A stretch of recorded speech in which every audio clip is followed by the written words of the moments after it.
मैं पूनम गुप्ता स्वागत करती हूँ आपका अपने यूट्यूब चैनल पूनम के गीत संगीत में। बहुत ही प्यारा सा ये नचारी गीत है, कैसा लगेगा कमेंट में जरूर बताइएगा।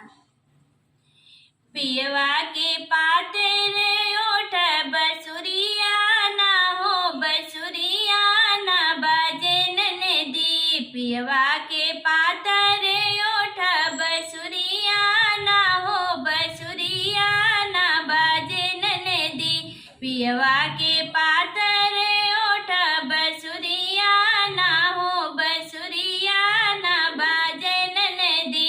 सासू के बाजे ससुर के बाजे, सासू के बाजे ससुर के बाजे। हमरो करम जरी जई हो, बसुरिया ना हो, बसुरिया ना बाजे ननदी।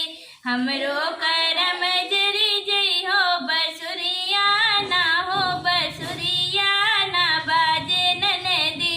पियवा के पातर ओठ बसुरिया ना हो, बसुरिया ना बाजे ननदी। जेठ के बाजे जेठानी के बाजे, जेठ के बाजे जेठानी के बाजे। हमरो करम जरी जई हो, बसुरिया ना हो, बसुरिया ना बाजे ननदी। पियवा के पातर ओठ बसुरिया ना हो, बसुरिया ना बाजे ननदी। देवर के बाजे ननद के बाजे, देवर के बाजे ननद के बाजे।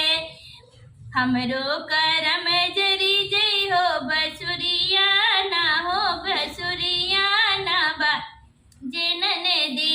हमरो करम जरी जई हो, बसुरिया ना हो, बसुरिया ना बाजे ननदी।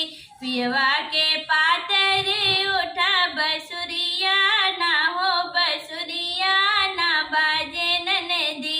पियवा के पातर